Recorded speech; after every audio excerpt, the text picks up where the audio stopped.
through the generosity of Best Buy. And with this new computer, I just received an email from a correspondent in England, and it's very odd that this email came from England to this country. So I asked for time to read it. There will be no comments after this. Some of you may agree with it. Some of you may disagree. Don't argue with me. This is from a venerable and much honored World War II vet from Hawaii. He is a humble man without a political bone in his body, and he has never spoken out before about government officials until now. He dictated this letter to a friend, signed it, and mailed it to the President. Dear President Obama, my name is Harold Estes, approaching 95 on December 13th of this year. People meeting me for the first time don't believe my age because I remain wrinkle-free and pretty much mentally alert. I enlisted in the U.S. Navy in 1934 and served proudly before, during, and after World War II, retiring as a Master Chief Boatswain Mate. Now I live in a rest home located in the western end of Pearl Harbor, allowing me to keep alive the memories of 23 years of service to my country. One of the benefits of my age, perhaps the only one, is to speak my mind, blunt and direct, even to the head man. So here goes. I am amazed, angry, and determined not to see my country die before I do. But you seem hell-bent not to grant me that wish.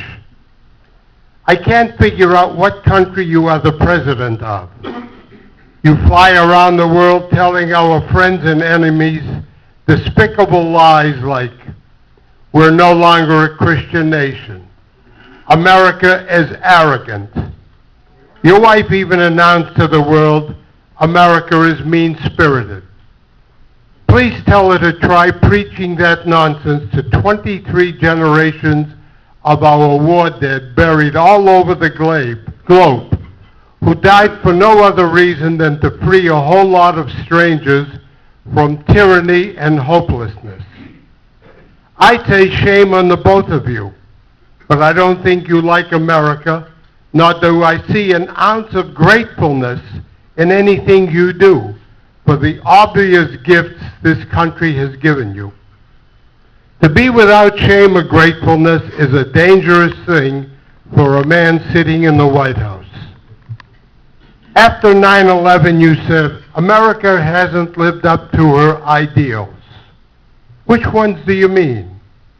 Was it the notion of personal liberty that 11,000 farmers and shopkeepers died for to win independence from the British? Or maybe the ideal that no man should be a slave to another man, that 500,000 men died in the Civil War.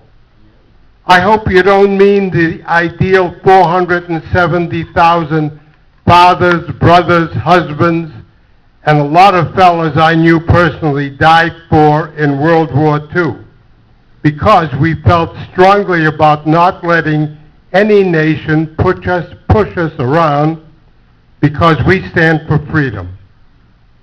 I don't think you mean the ideal that says equality is better than discrimination. You know, the one that says a whole lot of white people understand when they help you get elected. Take a little advice from a very old geezer, young man. Shape up and start acting like an American. If you don't, I'll do what I can see to get you shipped out of that fancy rental on Pennsylvania Avenue. You were elected to lead, not to bow, apologize, and kiss the hands of murderers and corrupt leaders who still treat their people like slaves. And just who do you think you are, telling the American people not to jump to conclusions and condemn that Muslim major who killed 13 of his fellow soldiers and wounded dozens more. You mean you don't want us to do what you did when that white cop used force to subdue that black college professor in Massachusetts who was putting up a fight? You don't mind offending the police, calling them stupid, but you don't want us to offend Muslim fanatics by calling them what they are, terrorists. One more thing. I realize you have never served in the military and never had to defend your country with your life.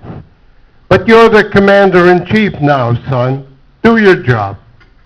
When your battle-hardened field general asks you for 40,000 more troops to complete the mission, give them to him. But if you're not in this fight to win, then get out. The life of one American soldier is not worth the best political strategy you're thinking of. You could be our greatest president because you faced the greatest challenge ever presented to any president. You're not going to restore American greatness by bringing back our bloated economy. That's not our greatest threat. Losing the heart and soul of who we are as Americans is our big fight now. And I sure as hell don't want to think my president is the enemy in this final battle. Thank you.